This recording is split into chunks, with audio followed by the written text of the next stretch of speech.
The Sunday brunch at the country club was supposed to be celebratory. My brother Kevin's twin daughters had just been accepted to Stanford. Early admission, full tuition required. "We're so proud," Mom gushed to the table of relatives. "Both girls at Stanford. Can you imagine?" I could imagine. I could also imagine the price tag. Roughly $160,000 per year for both girls. Times 4 years. Dad cleared his throat and stood up, champagne glass in hand. "Everyone, we have an announcement to make." Here we go, I thought. As you know, the twins got into Stanford. It's a dream come true for this family. But elite education doesn't come cheap. He smiled at me. "Fortunately, we have a solution. Lauren has generously agreed to fund their education from her retirement account." I set down my fork. "I did what?" "Your retirement fund," Mom said brightly. "You showed us the statement last year, remember? You have over $800,000 saved. That's more than enough to cover Stanford for both girls." "I never agreed to that." "Don't be difficult," Dad said, his smile tightening. "We've already told the financial aid office that family resources are available. The school is expecting payment by August." "You told Stanford what?" Kevin spoke up from across the table. "Lauren, come on. You're 42 and single. What do you need retirement savings for? You'll probably work until you're 70 anyway. The girls need this now." "My retirement fund is for my retirement." "Your brother's kids need college money now," Dad insisted, his voice taking on an edge. "This is what family does. We help each other. I help myself by saving for retirement." Mom laughed, but it sounded forced. "You're being selfish. These are your nieces we're talking about. Don't you want them to succeed? They can succeed with student loans like everyone else." "Student loans?" Kevin's wife Ashley gasped. "We're not burdening our daughters with debt. Not when you have the money sitting there doing nothing." "It's not doing nothing. It's invested for my future." "Your future is 30 years away," Dad said. "Their future is 8 months away. Your money is needed now." I looked around the table. Aunts, uncles, cousins, all nodding along. All agreeing that my retirement fund belonged to my brother's children. Under the table, I pulled out my phone and opened my messages. I found the thread with Margaret Chin, president of Silverpoint Financial, the bank that managed my actual assets. I typed quickly, "Proceed with the fraud investigation. They've made promises using my accounts." 3 dots appeared immediately. "Understood. Team is already on it. Evidence package will be ready within the hour." I put my phone away and looked up at my father. "How exactly did you promise my money to Stanford?" "We filled out the financial aid forms," Mom said. "We listed you as a family resource providing educational support." "Did you list my account numbers?" "Well, yes. We needed to prove the money was available." My chest tightened. "How did you get my account numbers?" Silence. "Mom. You left your financial statements on the coffee table last Christmas," she said defensively. "We just wrote down the information. For safekeeping." "You stole my account information." "We didn't steal anything. We're your parents. We have a right to know your financial situation." "No, you don't." Kevin leaned forward. "Lauren, stop making this difficult. The paperwork is already filed. Stanford is expecting the money. If you back out now, the girls lose their spots." "They won't lose their spots. They'll just have to figure out financial aid like normal people." "We are not normal people," Ashley said shrilly. "This family has standards. Stanford doesn't accept just anyone. Our daughters deserve the best." "Then you should have saved for it." "We did save," Kevin said. "We have $200,000 set aside. But that's not enough for both girls at an elite school." "That sounds like a planning problem." Dad's face reddened. "Lauren Elizabeth Chin, I am telling you right now, you will liquidate that retirement account and you will pay for your niece's education. This is not a request." "You're right," I said calmly. "It's not a request. It's attempted fraud." The table went silent. "What are you talking about?" Mom asked. "You obtained my account information without permission, used it to make promises to a third party, and are now demanding I honor those promises. That's fraud. Identity theft, actually." "It's not identity theft." Dad sputtered. "You're our daughter. Which doesn't give you the right to access my financial accounts." My phone buzzed. I glanced at it. "Margaret, Fraud team has confirmed unauthorized use of account information. Police report filed. Would you like to press charges? I typed back, not yet. Let's see how this plays out. You wouldn't report us to the police, Mom said, but her voice wavered. I already did. My bank's fraud division has been investigating for the past 3 weeks. Kevin's face went pale. 3 weeks. You knew about this for 3 weeks. I knew you'd taken my account information at Christmas. I've been monitoring what you did with it. When my banker noticed someone had submitted my information to Stanford's financial aid office, she flagged it immediately. We're family, Ashley said desperately. You can't treat us like criminals. You committed a crime. Multiple crimes, actually. Identity theft, fraud, unauthorized use of financial information. Over a college fund? Kevin asked incredulously. You're going to destroy this family over college tuition? No, you destroyed this family when you decided my retirement savings belonged to your kids. Dad stood up. Everyone, let's take a moment. Lauren, come with me. We need to talk privately. No. That wasn't a request. And I'm not a child. I'm a 42-year-old woman who you just tried to defraud out of $800,000. We didn't defraud you. We were trying to help the family. By stealing from me. A woman in a business suit approached our table. Excuse me, I'm looking for Lauren Chin? All eyes turned to her. That's me, I said. I'm Margaret Chin, president of Silverpoint Financial. I apologize for interrupting your brunch, but we have an urgent matter regarding your accounts. The color drained from my mother's face. Margaret pulled out a tablet and opened a document. Ms. Chin, our fraud division has completed its investigation. We've documented unauthorized access to your account information and fraudulent use of that information to promise funds you did not authorize. She turned the tablet so everyone could see. Bank statements, correspondence with Stanford financial aid forms, all highlighted with notes showing the fraud. We've reported this to local authorities, Margaret continued. The individuals who accessed your information without authorization are facing potential charges of identity theft and financial fraud. That's us, Mom whispered. She's talking about us. I'm afraid so, Margaret said. Mr. and Mrs. Chin, you obtained your daughter's account information without permission and used it to make financial promises to Stanford University. That's illegal. We're her parents, Dad said. Which gives you exactly zero legal right to access her financial accounts or use that information without consent. Kevin stood up. This is insane. Lauren, call off your banker. Tell her it was a misunderstanding. It wasn't a misunderstanding, I said. You deliberately took my information and used it. For family. Without asking me. Margaret tucked her tablet away. Ms. Chin, the district attorney's office has requested a meeting with you tomorrow to discuss prosecution.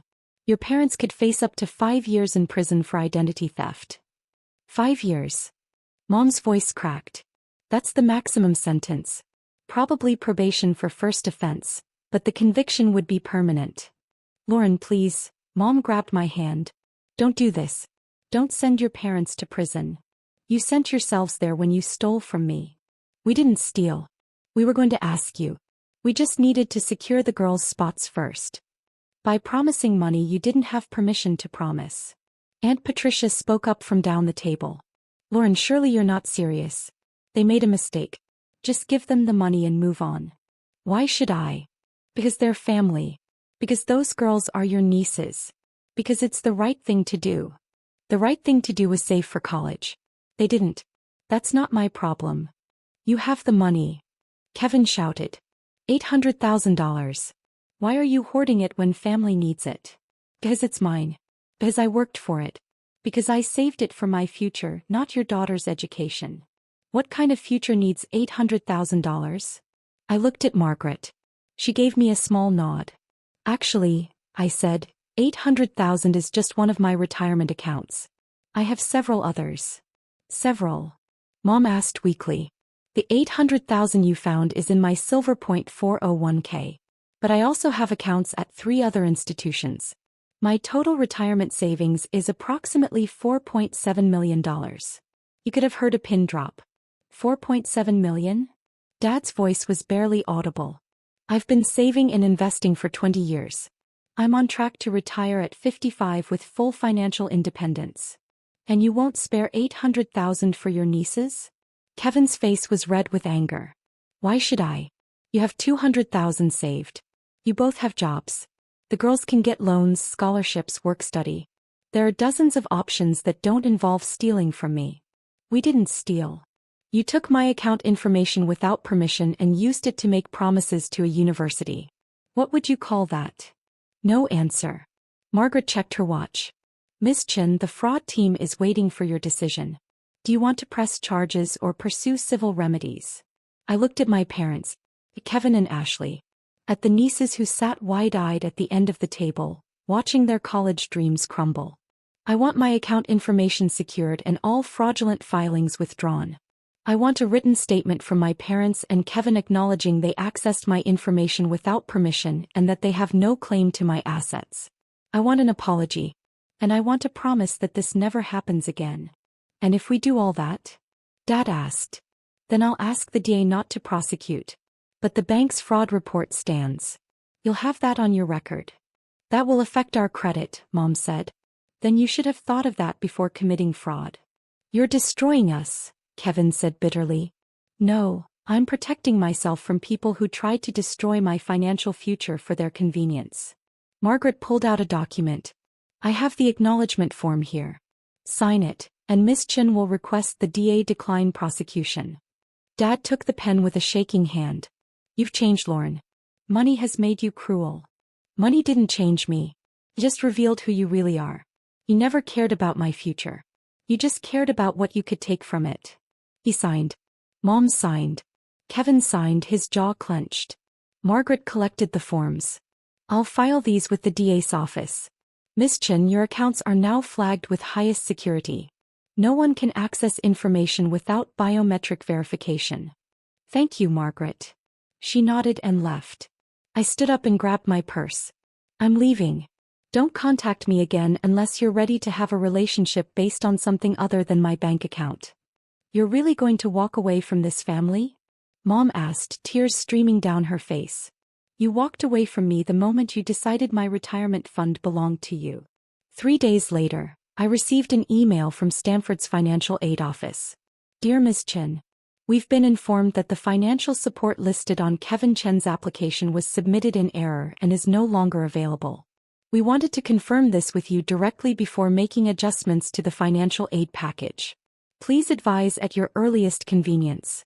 Best regards, Stanford Financial Aid Office. I replied, confirmed. The financial information was submitted without my knowledge or authorization. I will not be providing financial support for these students. 2 hours later, Kevin called. I let it go to voicemail. Lauren, the girls got their revised financial aid package. They can still go to Stanford, but they'll need to take out $120,000 in loans each. You're really going to saddle them with that debt? They're 18 years old. This will follow them for decades. I deleted the message. 6 months later, I saw on social media that the twins had started at Stanford. They looked happy in their dorm room photos. The comments were full of congratulations. One comment from Kevin caught my eye. So proud of my girls for getting scholarships and managing their own financial aid. They're learning responsibility early. No mention of the loans. No mention of me. No mention of the fraud. Just a rewritten story where everything worked out fine. I blocked him and moved on. A year after the brunch, I retired early at age 43. My investments had performed better than expected, and I'd crossed the threshold for full financial independence. I bought a small house on the coast, adopted 2 dogs, and started consulting part-time for nonprofits that needed financial expertise. My inbox had 17 messages from various family members. I'd read none of them. I was having coffee on my deck when my phone rang. Unknown number.